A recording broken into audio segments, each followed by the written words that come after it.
Servus from the Pain Cave and welcome back to the channel. We are lining up for stage 3 of the Park Gravel series on Zwift Racing on the Yumezi Grit route in Makuri Islands. 19 kilometers, around 235 meters of elevation, mixed surface with gravel and tarmac sections. Check out my route recon video if you want to learn everything about the route. I'm lining up with a strong A-PEX VELO squad. We are 9 riders, so big numbers again, ready for a fast race.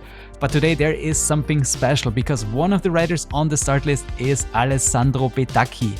For me personally, that's crazy. He was one of my absolute idols growing up, probably my first cycling hero as far as I can remember. On screen you can see 10 years old me wearing my first replica cycling kit, the iconic Passaportolo kit worn by Alessandro Petacchi in his prime. He won 48 stages at Grand Tours, won Monument and celebrated another 100 victories as a professional, so what an honor to race him virtually on Zwift. And we are off, and apart from Peta, we also got some strong contenders lining up today. ZRacing is here, Jake Stittler, Magnus Nielsen, and more than 70 other strong advanced riders, so expect it. Fireworks from the gun, everyone will try to take advantage of their virtual equipment. And here you can see the moment I saw Petacchi is in our pan. I checked his profile before since he is racing quite often. He got the verified badge, so it is really him, and I was so stoked, as you can see, when I figured out he is in our race today. Let's see how fit he still is. No matter where he finishes today, I'm sure outdoor he would still smoke us all in a sprint. But let's get back to the race. I am on the S-Works Tarmac SL8 today, and the disc wheel, I'm still happy about that decision. I think it was the right call. Also hearing from my teammates afterwards, and we are here in the first gravel climb here on the Temple KOM, at least part of it, and you can see the guys at the front are already pushing it really hard. I'm here pushing 7 watts per kilo out of the saddle, trying to stay here with the front 20 guys, starting to fade here a bit at 7 watts per kilo. Hard to tell who is on gravel and road bike, but I see most of the guys are on road bike setups. Also Steven here next to me, he's also on a road bike setup. He's on the TT65, so that's the only thing. But I mean, you can see the speeds. We are here going like almost 50 kilometers per hour here in the dirt, so I still reckon that it was the right choice to go for the disc wheels as well. ZRacing is here next to me. He started the race on a Zwift steel bike, so that's not really the perfect choice. And yeah, you can see everything is strung out here. I'm pushing more than 7 watts per kilo. I'm still with the front here, but then I decide to sit up. I see strong guys are behind me. ZRacing is there. Superen is there. So lots of strong guys. Hard to see things here. And the gap is opening up, and I'm not really pushing it here, just around 4 watts per kilo. I'm kind of sure this will all come back together. There's a few splits at the front and also behind us. That's the thing I didn't realize at first. I thought like, okay, there's guys like ZRacing behind me. They will close the gap. Like I shouldn't worry too much, but that was a mistake, and it was my mistake. I let the gap open up, and yeah, still until that moment I thought like, okay, we are now like 5-6 seconds behind. This will still come back together. Like the good guys, they will push it to the front, and I will not waste my energy. So I tried to play it cool here. I tried to risk to save some energy as I did previously, and once again I absolutely failed. I'm going to the front now here, trying to keep the pace up in the group here, pushing 6 watts per kilo at the front. I can see Ed is following me, so I know like he will definitely push the pace. But yeah, the gap is getting bigger and bigger, and we are here on the dirt section again, and yeah, it will be hard. Like at this moment I kind of realize, you can see my smile is gone from the beginning.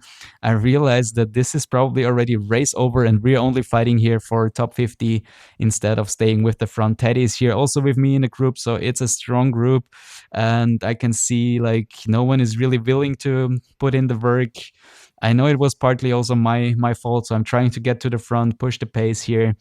But yeah, unfortunately, it's over. Kai from my German team, ZRacing, is also here, a super strong guy. He is on a gravel setup today. And yeah, now we reach the gravel section. I'm going to the front, trying to keep the pace up, but you can see the gap is already 30 seconds. And yeah, we are done here at this moment, like no chance anymore.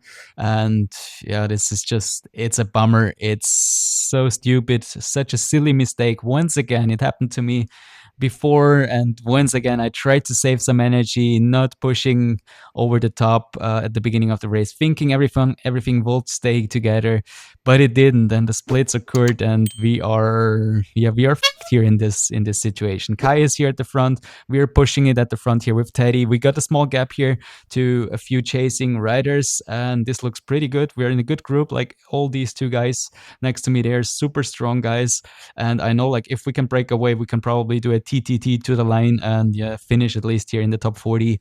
So I'm pushing it here at the front with Teddy and with Kai. Behind there is Groom, the rider from UK, who is also pushing it hard. He is trying to bridge to us, probably seeing that we are strong guys trying to get away here. And yeah, we got 4 seconds to the chasing group, 22 seconds behind a group ahead of us. So we could make up some time here in this section.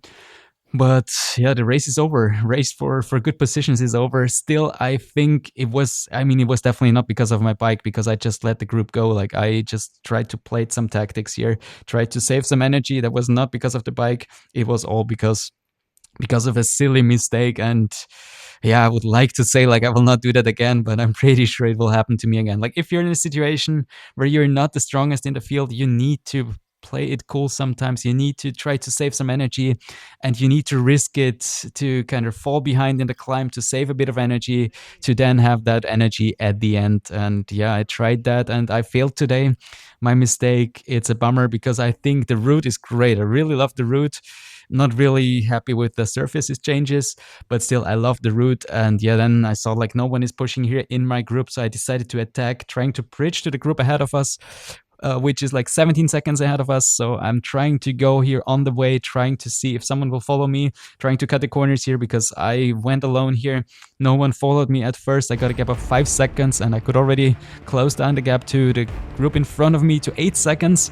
So things are going pretty well here at this point. I'm pushing 6 watts per kilo. I'm enjoying this. You can see it. It was still a fun race despite like that silly mistake. Like I still had a blast here and I could, as you can see, I'm able to bridge to the group in front of me, so that was also huge fun. I could close that gap of like 15 seconds and I got a gap of 8 seconds to the chasing group, and which is led by Groom again. And now we got another few guys ahead of us. Greg is ahead of me, for example, and I'm trying not to go to the front to close the gap to him. But now we are in the Temple KOM once again here. I'm trying to chase these guys. They're not pushing too hard, so I try to keep my steamroller for that second punch. And now you can see the chasing group. They are also bridging to us here. They're coming right here really fast. Kai is already at the front. I'm trying to chase here also with Teddy and the Belgian Sales young rider, as it seems. We're overtaking Greg here, unfortunately. And yeah, we are here at the front of the group, and as it seems we're still fighting for a good position now, like almost top 30, which is not what I was hoping for entering the race. But I mean, yeah, considering how it all went, I think it's still a good race and it was still very much enjoyable. And you can see, like, after being not so happy in the middle of the race, I have my smile back on my face and I'm enjoying this here with the group here. Sales is trying to push it here over the top of the climb. I'm trying to stay in the draft here. I don't want to let him go. I don't want to make this mistake again, because I know, like, if he's getting a gap, like, he's probably gone. And yeah, we are here together here in this group. We got a gap of 5 seconds to a few chasers, and now it will all be about who is making the first move. And I try to stay here behind, try to use the draft of someone opening up the sprint, but then I can see, like, they're already coming from behind with 9 watts per kilo Boar here, and now they're opening up the sprint. Teddy always goes very long, so I was just waiting for his attack here. And yeah, I don't really have that huge, yeah, way too late. I opened up the sprint way too late here. I got a good acceleration, but not my very best one, and I just come short here. No chance against Teddy today, finishing third in the group and P33 at the end, so just behind Teddy, who finished in 31st. Strong showing from our team. Lots of guys in the top 30, with Carsten finishing in 10th as the strongest. 4.6 watt per kilo for me average. So while the result was not too great, the effort was superb and I really enjoyed this race. In the GC, I lost some positions and I'm now down in 19th. Yeah, it's a bummer. We could be in top 10 now if I didn't do that mistake, but shout out to Carsten, who is in a super strong 4th place, just behind Carlos Leon and Magnus Nielsen, so I hope he can challenge those guys in the final stage. Yeah, the power graph shows that it was a tough race, lots of hard intervals, and I left it all out there and fight it till the end. Power numbers look solid, not my best sprint today. I can normally do better than this, but I was also pretty cooked after all the attacks. So yeah, that was stage 3, great racing against a strong group, really enjoyed that, and in the end that's what I'm on Zwift for, getting a good workout in, pushing myself and just having fun. And I mean, how cool was it that we got to race a legend like Alessandro Petacchi? He finished in 53rd, by the way. Probably he neither had a gravel bike nor a level 5 road bike, so everyone without either of that was without a chance today. If you enjoyed the video, make sure to like, subscribe, and drop a comment below. It really supports the channel, and I'm curious, how did stage 3 go for you? And more importantly, did you pick the right setup? See you in the next one. Cheers and ride on.